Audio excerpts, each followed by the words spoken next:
नमस्कार, जेके प्राइम में आपका स्वागत है। मैं हूं विनोद कुमार। दर्शकों, सज्जाद गलिंडोन जो पीपल्स कॉन्फ्रेंस के चीफ हैं, 24 जून की मीटिंग जो ऑल पार्टी मीटिंग हुई थी, उसके बाद पहली बार उन्होंने प्रेस कॉन्फ्रेंस की और प्रेस कॉन्फ्रेंस बड़ी नपी तुली और संतुलित थी।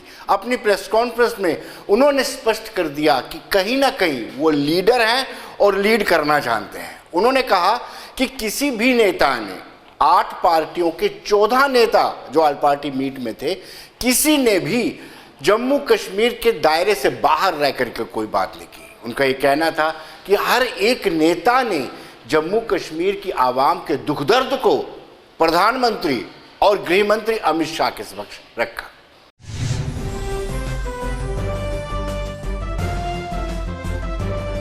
की मीटिंग है तो प्रॉपर्टी नॉर्मली तो डिमांड करती थी कि बस हम आए और कमेंट करें अपने, वो हमने वहाँ किए। बट आफ्टर कुछ मैंने देखा मीडिया में भी, बाकी चीज़ भी, so I thought let us put our party stand on the table, let us make it very clear what we think about the process. We cannot of course totally divulge in detail what we said because that is now a property of that meeting. But all we can say that we welcome the meeting. It was held after 2 years, after so much of political upheaval. And leadership demands that we look towards the future for a bright tomorrow rather than something in the recent past which we may not agree with.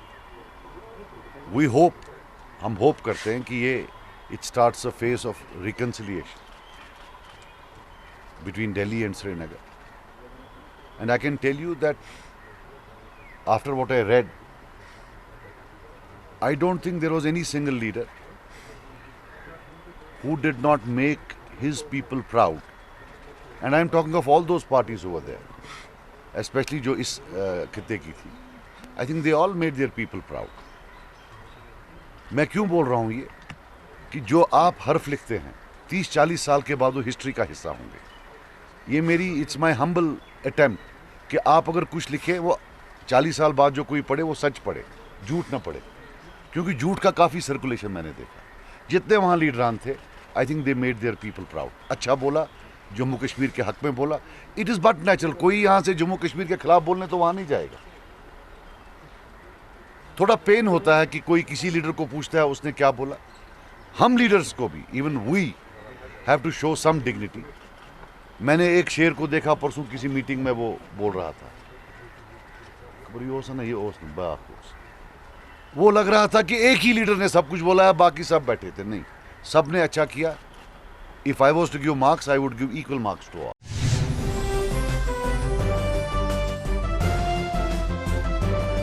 उन्होंने बताया कि केंद्र सरकार वाकई में जम्मू कश्मीर के मामले को लेकर के गंभीर है और उन्होंने ही इस मीटिंग को बुलाया था, इस डेडलॉक को तोड़ने के लिए मीटिंग को बुलाया था।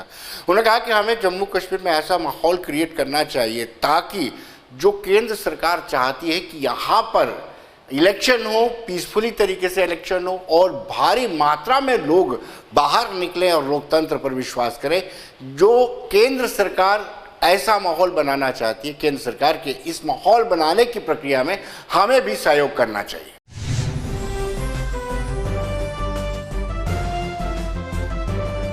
रेबल राउजिंग से, रेटरिकल स्टेटमेंट से maybe we are able to address our constituents, but then पिछले 2 साल में लोग भी आप देखिए किन मुश्किलात से गुजर रहे हैं। So I would have thought as one of the parties who was there, we will strive to create an enabling environment to facilitate delivery mechanism by Delhi. ये थी कुछ चंद बातें। बाकी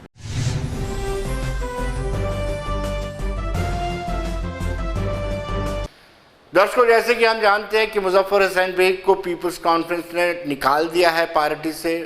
इमरान रजा अंसारी ने बाकायदा एक प्रेस कॉन्फ्रेंस की स्टेटमेंट जारी किया था और ये कहा था कि मुजफ्फर हुसैन बेग अब उनके सदस्य नहीं हैं। और हम ये भी जानते हैं कि मुजफ्फर हुसैन बेग के आवास में ये लोग गए थे, उनको ज्वाइन करने के लिए कहा था।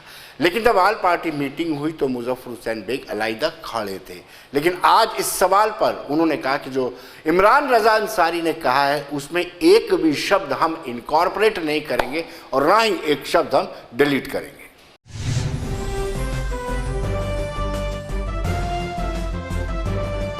ये एक प्रॉपर्टी होती है इस बड़े मीटिंग की।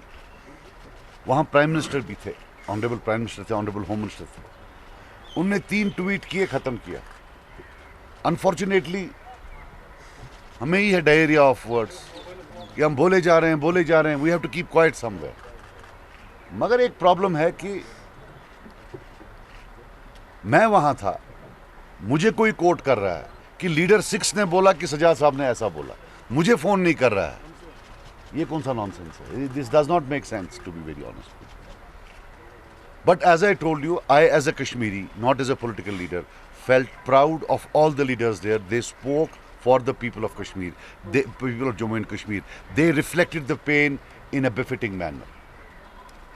मैं as a Kashmiri बोल रहा हूँ, not as a political leader. I pay my respects to all the leaders over there. बाकी ये ऊपर नीचे का करना, I don't think we are in that. जहाँ तक बेग साहब का सवाल है, इमरान साहब ने उसके बारे में बयान दिया है। We will not add even a single word to that statement. We will not subtract a single word for that statement. That chapter is a closed chapter.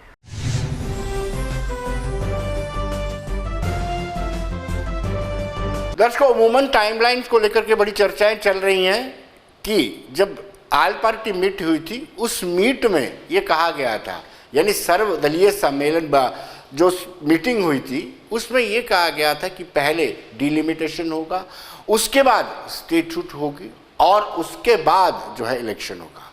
इस पर लोन ने स्पष्ट कर दिया कि ऐसी कोई टाइमलाइन उनके जहन में नहीं थी, ना ही कोई ऐसी मीटिंग में बात उठी है। अलबत्ता उन्होंने ये ज़रूर कहा कि अभी के अभी स्टेटहुड का दर्जा मिलना चाहिए, यह उनका राइट है। और हाउस में खुद अमित शाह ने, गृहमंत्री ने स्पष्ट कर दिया था कि जम्मू कश्मीर को राज्य का दर्जा मिले।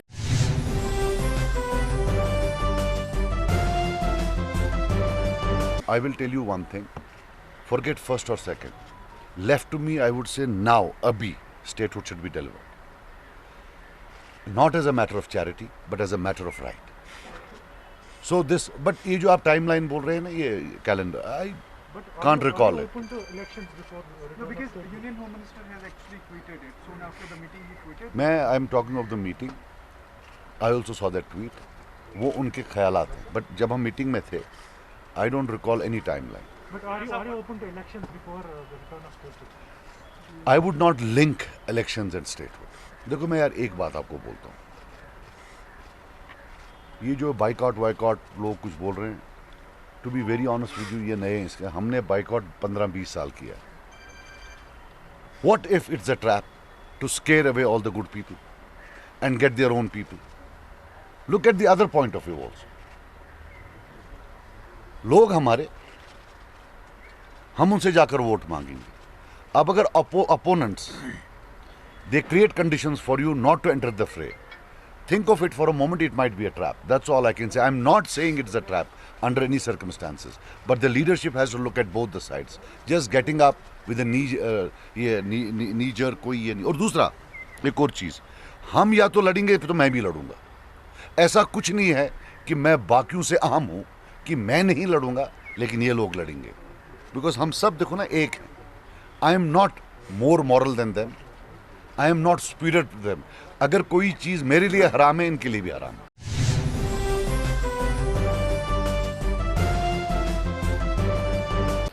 दर्शकों, गुपकार अलायंस पत्ते की तरह आहिस्ता आहिस्ता बिखर रहा है। गुपकार अलायंस 4 अगस्त 2019 को इनकी मीटिंग हुई थी और उसके बाद रफ्ता रफ्ता एक एक करके लोग बाहर जाते गए। पहले पीपुल्स कॉन्फ्रेंस ने डीडीसी के इलेक्शन में गुपकार अलायंस की भूमिका को लेकर के अपना किनारा कर लिया। उसके बाद मुजफ्फर हुसैन बेग भी सेक्रेटरी थे, वो भी अलहदा हो गए। लेकिन आहिस्ता आहिस्ता अलायंस के सभी सदस्य, सभी पार्टियां एकजुट हैं, इस पर सवाल उठ रहा है। हालांकि नेशनल कॉन्फ्रेंस की माने, नेशनल कॉन्फ्रेंस का कहना है कि इस तरह की बातें होती है। लेकिन आपको एक बात याद दिला दूं कि गुपकार अलायंस की मीटिंग थी जो फिलहाल रद्द हो गई है, जो अच्छे संकेत नहीं देती।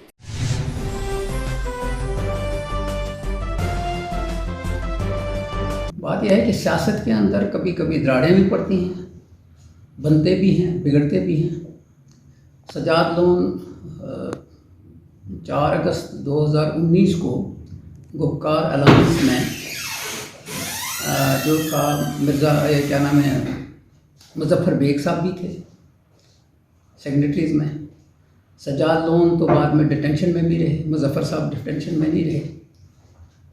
गुपकार अलायंस जो था वो बहुत बड़े काज के लिए अमल में आया था, और जो लेटेस्ट बातें आ रही हैं मीडिया के ज़रिए, तो बहुत सी चीज़ें जो अलग अलग पार्टियां हैं, तो उन पार्टियों के अंदर कभी कभी थोड़ा सा मतभेद भी होता है, होता रहेगा, कोई ऐसा मसला नहीं है।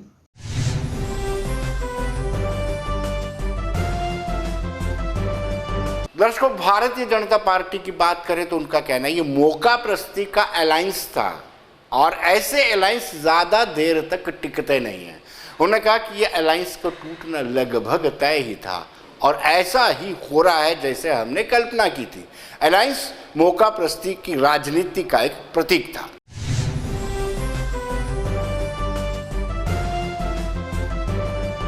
देखिए, ये जो दोस्ती हुई थी ये मौका परस्ती की दोस्ती है, ये ज़्यादा चलने वाली नहीं होती। अलग अलग सोच, अलग अलग विचार, अलग अलग टेम्परामेंट, तो पहले से ही ये मालूम था, लोग भी जानते थे कि साथ साथ कितनी देर चला जा सकता है। और इससे पहले भी एक बार हो चुका है, आपने देखा कि इलेक्शनों के बाद भी महबूबा मुफ्ती ने साफ कह दिया था कि अपने आप को किनारे कर लिया था। तो मुझे लगता है कि इसका कोई आगे बढ़ने वाला कोई ना तो सिद्धांत है, ना कोई सोच है, ना कोई विचारधारा है।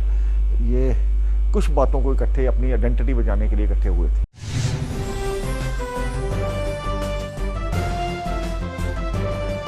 दर्शकों, अपनी पार्टी ने भी कमोबेश ऐसा ही कहा है। अपनी पार्टी का भी कहना है कि ये एक मौके की सियासत थी जिसलिए ये अलायंस बना था। वो अलायंस उस वक्त ये एकजुट होकर के अपनी पार्टी को प्रस्त करना चाहते थे, इसीलिए अलायंस बना था।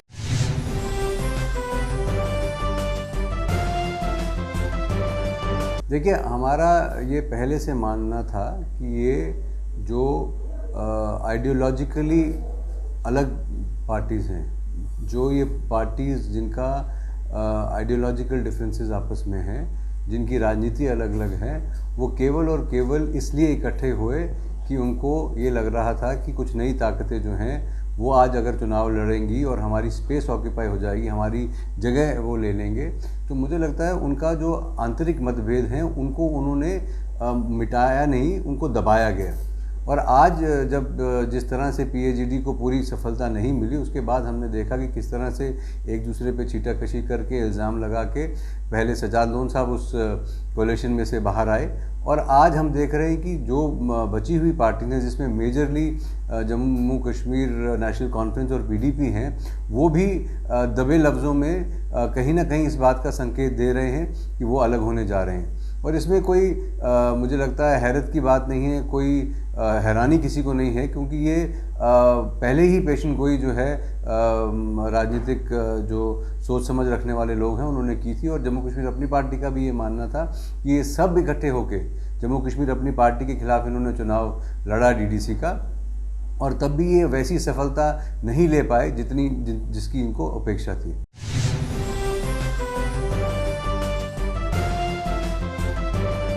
दर्शकों, पीपुल्स डेमोक्रेटिक पार्टी की माने तो उनका ये मानना है कि अलायंस में किसी तरह की दरार नहीं आ रही है।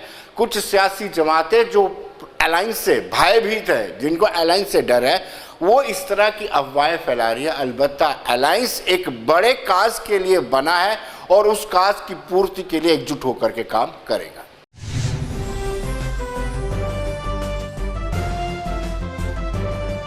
देखिए जी, जो गुपकार अलायंस का मर्दे वजूद में आना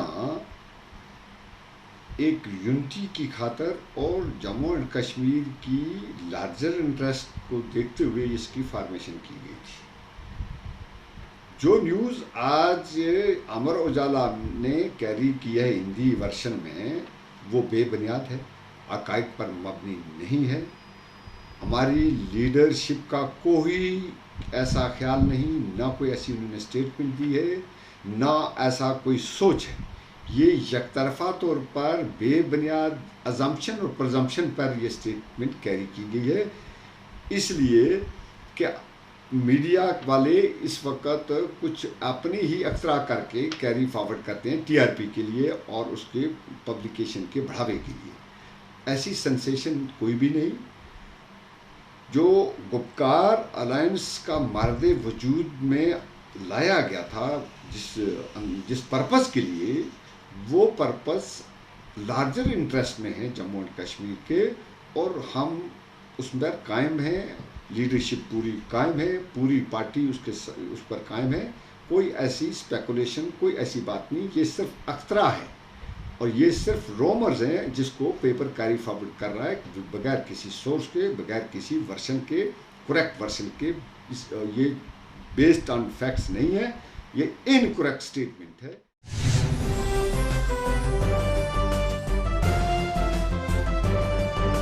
दर्शकों, अब हम बात करेंगे दरबार मूव की। तो दरबार मूव की प्रथा जो 1872 से चलती आ रही है, और ये माना जाए कल के आदेश से कि कहीं ना कहीं ये प्रथा अब ऑलमोस्ट समाप्त हो चुकी है। और एक बड़ी बात यह है कि इस प्रथा को लेकर के खुद जो फॉर्मर चीफ मिनिस्टर रहे हैं उन्होंने भी वक्तन वक्तन चिंतन जताया है। उसकी वजह ये रहती थी कि जब सरकार को ज़रूरत होती थी, जम्मू की बात करें, जम्मू में जब पीक पे गर्मियाँ होती थी, शटडाउन लगते थे, कई दिनों तक कई हलकों में बिजली नहीं आती थी, तो सरकार आराम से कश्मीर में होती थी, वहाँ सर्दी होती थी। जब पीक पे बर्फबारी होती थी, सरकार जम्मू में होती थी, कश्मीर की जनता तरसती थी। ये सवाल उठते रहे, लेकिन अब ये फैसला लिया गया है कि जो जम्मू के क्वार्टर्स उधर है, यहाँ पर उनको खाली करना पड़ेगा। लेकिन हमने गुलचैन सिंह चाड़क से बातचीत की, डोगरा सदर सभा के नेता, उनसे बातचीत की। उन्होंने कहा कि हम बड़े लंबे समय से इसकी डिमांड कर रहे हैं और ये ज़रूरी भी था, क्योंकि अगर 12 महीने सचिवालय चलना चाहिए और जम्मू कश्मीर के आवाम को बराबर की सहूलियतें मिलनी चाहिए, तो इसके लिए लाजमी था ये कदम उठाना। उन्होंने आभार व्यक्त किया।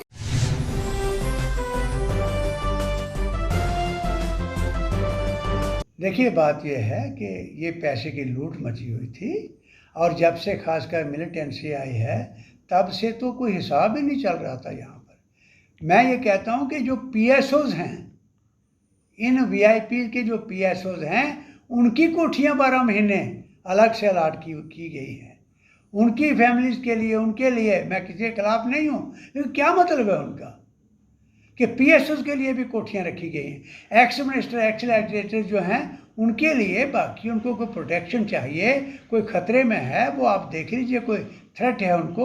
लेकिन कोठियाँ अलाट करने का क्या मतलब है कि उनकी गाड़ियाँ भी यहाँ, कोठियाँ भी यहाँ, दोनों जगह कोठियाँ, क्या मतलब था उनका? तो ये एक लूट मची हुई थी, और मैं स्वागत करता हूँ सेंट्रल गवर्नमेंट का भी और हमारी स्टेट गवर्नमेंट का भी। आखिर उन्होंने ये कड़वा घूंट पिया, और ये इंसाफ अब जम्मू और कश्मीर के लोगों को मिलेगा।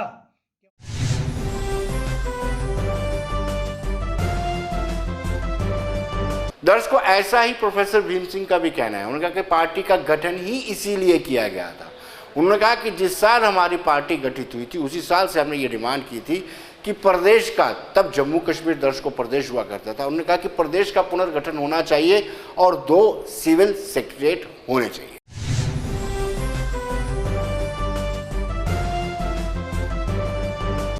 ये 1872 में महाराजा रणबीर सिंह ने ये आदेश दिया था कि सेक्रेटरीट 6 महीने कश्मीर रहेगा गर्मियों में और सर्दियों में जाएगा जम्मू। ये प्रथा चलती रही।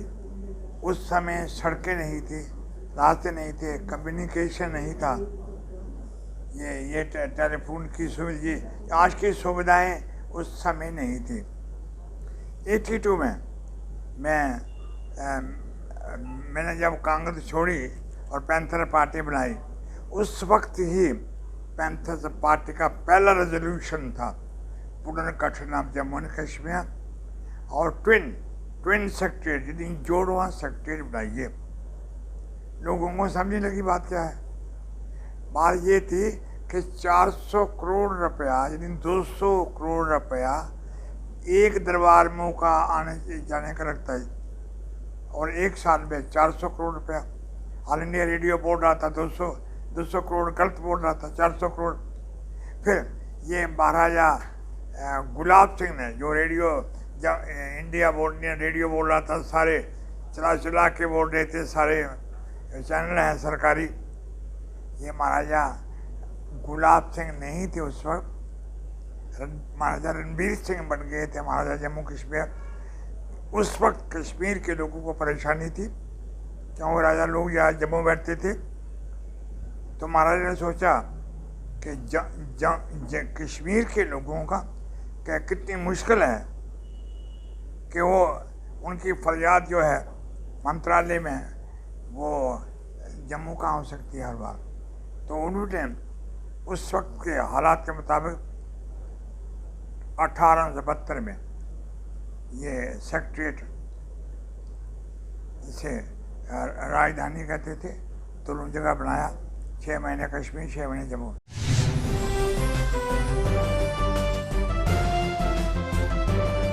दर्शकों, अगर हम व्यापारी वर्ग की बात करें तो उनका मिला जुला रिएक्शन है।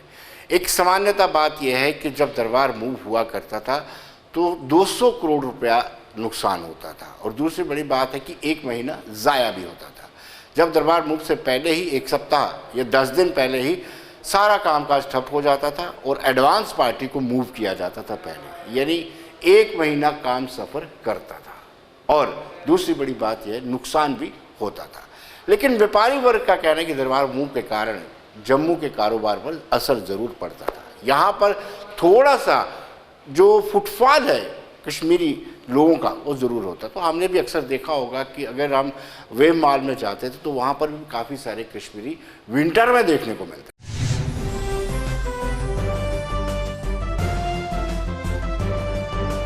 सरकार डिफरेंट समय पे पॉलिसी लाती है अपनी। अब इस वक्त एट प्रेजेंट हमारे पास इलेक्टेड कोई असेंबली नहीं है, डायरेक्ट आप सब प्रेसिडेंट रूल हैं और एलजी साहब यहाँ पे यूनिटरी बन रही चल रही है। ब्यूरोक्रेसी का ज़्यादा होल्ड है। कोई भी अगर नई पॉलिसी लाते हैं तो पहले स्टेक होल्डर के बीच में कोई चिंतन मंथन डिस्कशन होनी चाहिए, ना के बराबर है। मैं मानता हूँ ये जो पहले से प्रथा चल रही थी 1872 से चल रही थी, ऑल ऑफ सडन इसको इन्होंने चेंज कर दिया और हर चीज़ के फ़ायदे और नुकसान होते हैं। मैं समझ गया सरकार ने ये कहा कि एट प्रेजेंट 200 करोड़ रुपए करीबन बच जाएगा हमारा। अभी अब मैं कहूँ मिलिटेंसी को कंट्रोल करने के लिए हमारा करोड़ों रुपए ऐसे डर में लग रहा है। अगर उस प्रॉफिट नुकसान के मद्देनजर जाया जाए तो ये अलग सी बात है। यहाँ तक रहा सवाल हमारा बिजनेस के ऊपर, जम्मू के ऊपर इसका कितना बजट असर पड़ेगा, तो मैं सीधा से कहूँगा इसके कारण जैसे ही दरबार वहाँ पे रहेगा और यहाँ पे रहेगा तो बहुत ही असर पड़ेगा। हालांकि कुछ ऐसे राजनीतिक ऐसे दल थे जिन्होंने ये डिमांड रखी थी कि ये दरबार वो बंद होने चाहिए। यहाँ तक बिजनेसमैन एसोसिएशन की तरफ से मैं कहूँगा, ट्रेडर पॉलिसी, टूरिज़्म पॉलिसी मैं ये कहूँ, जैसे टूरिज़्म फ्रेटर्निटी हमारे पर्यटन के साथ जितने जुड़े हुए लोग हैं। आगे आप चलिए हिस्ट्री में पीछे चले जाएँ हम, अगर हम तो पीछे देखें हम, जब से हमारी ट्रेन कटरा चलेगी हमारा जो उद्योग था पर्यटन ये नीचे सतर पे चला गया। और इसके बाद पुलवामा की एक ऐसी इंसिडेंट हुई और पुलवामा इंसिडेंट पर दरबार मूव जहाँ पे होता था कुछ ऐसी वारदात जहाँ हुई, ऑल ऑफ सडन यहाँ पे चले करोड़ों रुपए का नुकसान हो गया। जो लोग वहाँ से वहाँ आते थे वो बिजनेस के हिसाब से यहाँ से खरीदारी करके वापस जाते थे, आज ना के बराबर खरीदारी हुई थी।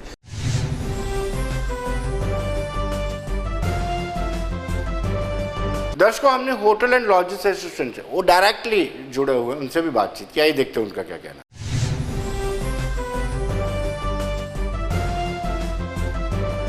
ये जो दरबार मूव की जो एक प्रथा चली आ रही थी, जो पीछे से राजे महाराजाओं के टाइम से ये चली आ रही थी कि जब भी गर्मी का मौसम आता था तो राजे महाराजे पूरे लश्कर के साथ यहाँ से मूव करके तो वो कश्मीर में चले जाते थे, और उसके बाद जब सर्दियों के दिन आते थे तो वहाँ से जम्मू में आ जाते थे। तो ये काफ़ी देर से ये पुराना ये चला आ रहा था। तो अब ये अचानक ही गवर्नमेंट का जो डिसीजन आया है कि अब जो दरबार है वो जो एम्प्लॉइज़ हैं कश्मीर के कश्मीर में रहेंगे, जो जम्मू के हैं वो जम्मू में ही रहेंगे। तो अभी इसकी इम्पैक्ट जो है वो जम्मू की इकॉनमी पे क्या पड़ेगा ये तो आने वाला वक्त ही बताएगा। लेकिन यहाँ तक हम ट्रेडर्स की बात है, जो हम रघुनाथ बाज़ार के ट्रेड से जुड़े हुए हैं और यहाँ से जो रेजिडेंसी रोड यहाँ के जो जितने भी पुराने बाज़ार हैं, जो जम्मू की जो ऐतिहासिक जो बाज़ार हैं, वहाँ के जो ट्रेडर्स हैं वो एक तरह से परेशान हैं कि पिछले कितने ही सालों से जम्मू जो है वो व्यापारिक नज़र में उसका जो है ग्राफ बड़ा नीचे गया है। कोई भी आप सेल्स टैक्स की फिगर देख लें, जीएसटी की फिगर देख लें, तो वो नीचे ही जा रही हैं और उसके कई कारण हैं। जब ये ट्रेन कटरा में जानी थी तो तब भी हम यहाँ पे सरकार से गुहार लगाते रहे कि ट्रेन कटरा में चले जाएगी तो जम्मू का जो व्यापार है, जम्मू का जो टूरिज़्म से जुड़े हुए लोग हैं वो कैसे सरवाइव करेंगे। इतने सालों से जो टूरिस्ट यहाँ पे आता था वो ट्रेन से डायरेक्ट कटरा जाएगा। तो हमने कहा था जम्मू के जो पॉइंट्स हैं जहाँ पे उनको डेवलप करो ताकि टूरिस्ट उनको देखने के लिए ही जम्मू में आए, यहाँ रुके, थोड़ा व्यापार यहाँ पे बाज़ारों में रौनक हो, कुछ व्यापार आए। लेकिन वो जितने प्रोजेक्ट थे, ये तवी जो लेक प्रोजेक्ट था, मुबारक मंडी प्रोजेक्ट था, गंडोला प्रोजेक्ट था, ये सारे अदर में ही लटके रहे, कोई भी कंप्लीट नहीं हुआ।